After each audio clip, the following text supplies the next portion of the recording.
तब ये इस बात की चिंता जाहिर करते थे कि हमारा शहर जो ऑक्सीजन जो सांस लेता है वो देते पेड़ पौधे हैं, वही नहीं रहेंगे तो जिंदा कैसे रहेंगे। सबसे पहले आप ये बताइए, ग्वालियर के फेफड़े अभियान आपने ये कहाँ से सोचा, कैसे शुरुआत करी और ये सफ़र कैसा है?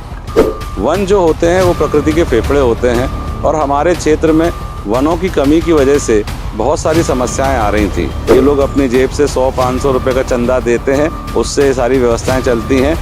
साल से हम लोग निकले थे, महामारी से निकले थे और तुरंत ऑक्सीजन की जो कमी उस समय हमें खली, पूरे विश्व को, भारत देश को, ग्वालियर को भी, कि हमारे फेफड़े मजबूत रहें तो सभी सुरक्षित रहेंगे, हम भी सुरक्षित रहेंगे, युवा भी सुरक्षित रहेंगे, आने वाली पीढ़ी भी सुरक्षित रहेगी।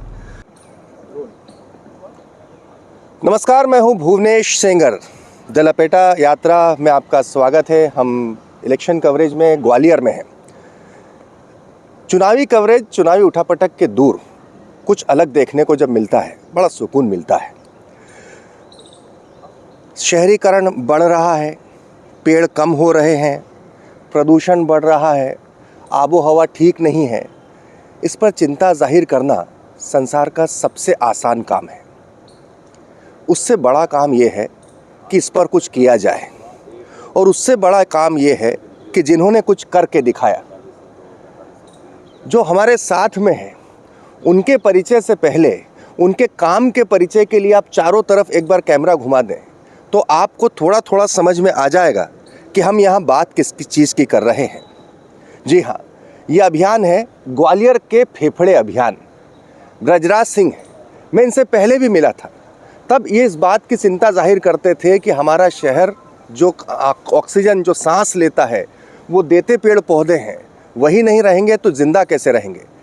ये बात की चिंता सबको होती है, इन्हें भी हुई होगी, लेकिन बात चिंता करने, जाहिर करने, चार लोगों के बीच से बात करने तक सीमित न रहते हुए ग्वालियर के फेफड़े अभियान को ये तमाम लोग जिस तरीके से चला रहे हैं, जिस तरीके से अंजाम दे रहे हैं, उसके लिए शब्द कम पड़ जाते हैं। मैंने भी आज एक पौधा लगाया, तब भी मुझे एहसास हुआ इस बात का। तो ब्रजराज सिंह जी, सबसे पहले आप ये बताइए, ग्वालियर के फेफड़े अभियान आपने ये कहाँ से सोचा, कैसे शुरुआत करी और ये सफ़र कैसा है? देखिए, हम एक नारा लगाते हैं, प्रकृति ही भगवान है और कण कण में श्री राम है। अगर आप आध्यात्मिक रूप से देखें तो जो प्रकृति है यही सब कुछ है और यही सारी शक्तियों का सृजन इसके अंदर होता है। वन जो होते हैं वो प्रकृति के फेफड़े होते हैं और हमारे क्षेत्र में वनों की कमी की वजह से बहुत सारी समस्याएं आ रही थी। जैसे हमारे यहाँ धूल मिट्टी बहुत ज़्यादा है, बरसात नहीं होती है, बहुत ज़्यादा बरसात में डिफिसिट आ चुका है। तो मैं एक आध्यात्मिक रूप से किसी से जुड़ा हूँ, वहाँ पर मैं सुनता रहता था कि वन नहीं होंगे तो हम धीरे धीरे करके हमारी सारी व्यवस्थाएं भंग हो जाएंगी।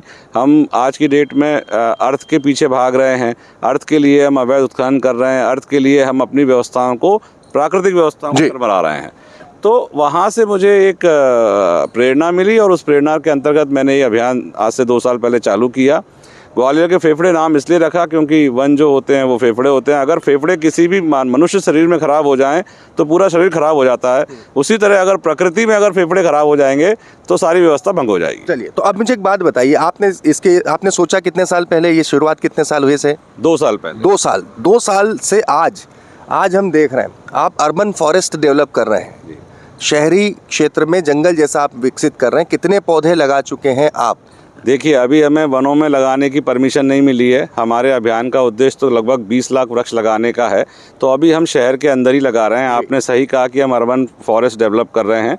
ये शहर के मध्य में सिंधिया पार्क है, जहां हमने 2 साल पहले श्रीमंत सिंधिया जी के जो माधवराव सिंधिया जी थे, उनकी पुण्यतिथि पे 30 सितंबर को हमने यहाँ वृक्षारोपण करना शुरू किया था। आज आप 2 साल के अंदर देख सकते हैं कि कितना घना सघन वृक्षारोपण है।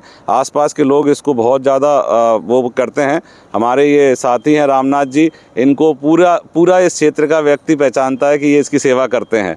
हम अभी तक 4500 वृक्ष लगा चुके हैं और आश्रमों में, पार्कों में ये हमारे मुख्य वृक्ष लगाने के क्षेत्र हैं। मैं यहाँ देख रहा हूँ कि जो आपने वृक्ष लगाए हैं, पौधे लगाए हैं, वो बिल्कुल 2 साल की गैप की जो है उसमें काफ़ी अच्छी ग्रोथ है। यानी यहाँ पे अमूमन देखने में आता है कि वो मुख्य अतिथि कहीं होते हैं और पौधारोपण कर जाते हैं, बाद में कोई ध्यान नहीं रखता है।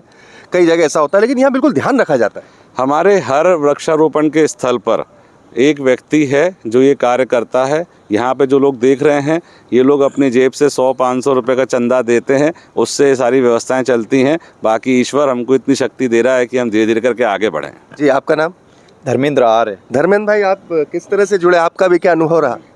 मैं 8 अगस्त 2021 में हम लोगों ने ये प्रथा चालू की थी वृक्ष लगाने की, और जबकि कोरोना से के वैश्विक काल से हम लोग निकले थे, महामारी से निकले थे, और तुरंत ऑक्सीजन की जो कमी उस समय हमें खली पूरे विश्व को, भारत देश को, ग्वालियर को भी। तो हमारे ब्रजराज जी सिकरवार जी ने जैसा बताया कि इन्हें कहीं से दीक्षा प्राप्त हुई कि इस तरह का प्रकृति संरक्षण का कार्य करना चाहिए। उसी क्रम में ये वृक्षारोपण का कार्य ग्वालियर के फेफड़े के अंतर्गत किया गया। अच्छा, एक बात बताओ, आप तो बिल्कुल यूथ हो, अमूमन देखा जाता है अपने साथ के युवा जो है वो मजाक भी करते हैं कि तुम काहे में लगे रहते हो। नहीं, ये एक बिल्कुल नई सोच है और ये करना भी चाहिए। सभी को मिलके, सारे युवाओं को मिलके सारे काम करने चाहिए। ये प्रकृति के लिए बहुत ज़रूरी भी है। बिल्कुल। अब एक जहाँ तक सवाल उठता है, एक पौधारोपण हो गया, एक संरक्षण हो गया। आप मुझे यहाँ तक याद है कहीं अवैध उत्खनन को लेकर, इसको लेकर भी आपने आवाज़ उठाई थी। देखिए, हमारा जो घाटी गांव जो क्षेत्र है वो हमारा कैचमेंट एरिया है। जो ग्वालियर शहर को जो पानी की जो सप्लाई करता है वो तिगरा डैम है, और उसका तिगरा डैम का एक कैचमेंट एरिया होता है जहाँ बरसात होती है और उसका पानी जमा होता है। तो वहाँ घाटी गांव में सफ़ेद पत्थर के उत्खनन, जो कि अवैध उत्खनन है, वहाँ पर कोई परमिशन नहीं है क्योंकि सोनचरिया अभयारण्य है। तो वहाँ पर वनों की अंधाधुंध कटाई हो रही है, जिसको लेकर मैंने आवाज़ उठाई थी, और आज प्रशासन ने काफ़ी सख्ती से उसको रोका भी है। लेकिन वृक्षारोपण का कार्य वहाँ नहीं किया जा रहा है। मैं प्रयासरत हूँ कि वहाँ पर एक गौ अभयारण्य की स्थापना हो जाए, गौ वंश विहार की स्थापना हो जाए, तो हम अपने 20 लाख वृक्ष भी लगा लें, गायों की सेवा भी कर लें और उस कैचमेंट एरिया को दोबारा से हरा भरा कर दें। बिल्कुल। आप आगे की क्या योजना है आपकी संस्था की? आगे की हमारे इस अभियान की यही योजना है कि जो भी वृक्ष लगाएं उनको हम बचाते चलें जी। और हमारे इस ग्वालियर के फेफड़े अभियान का जो मेन मकसद है कि हमारे फेफड़े मजबूत रहें, तो सभी सुरक्षित रहेंगे, हम भी सुरक्षित रहेंगे, युवा भी सुरक्षित रहेंगे, आने वाली पीढ़ी भी सुरक्षित रहेगी। चलिए, बहुत बहुत धन्यवाद। आज आप सभी का बहुत बहुत धन्यवाद कि मैं जब ग्वालियर लपेटा यात्रा लेकर आया तो आपने मुझे सौभाग्य दिया इस बात का कि आज मैं भी एक पौधा लगा पाया। अगली बार जब आऊँगा तो मैं भी उम्मीद करूँगा कि ये पौधा पेड़ बन जाए। चलिए, बहुत बहुत धन्यवाद, आप हमारे साथ जुड़े। तो देखिए साहब, इस तरीके से जब आपको लीक से हटकर कुछ काम करते युवा भी मिलते हैं तो आप अपने आप में सोचते हैं कि आखिर एक तरफ सियासत है, दूसरी तरफ समाज है, और उसी तरफ प्रकृति की जो सोच रखने वाले हैं प्रकृति को लेकर, और उसको लेकर करने वाले लोग सराहना के पात्र हैं। द लपेटा यात्रा जारी है। आपसे गुजारिश है, आप हमारे दोनों चैनल द लपेटा और लोकतंत्र पर इसे लगातार देख रहे हैं, हमारे इस चैनल को सब्सक्राइब करें, शेयर करें। फेसबुक पर देख रहे हैं तो यूट्यूब पर भी जाकर हमें ज़रूर सब्सक्राइब करें।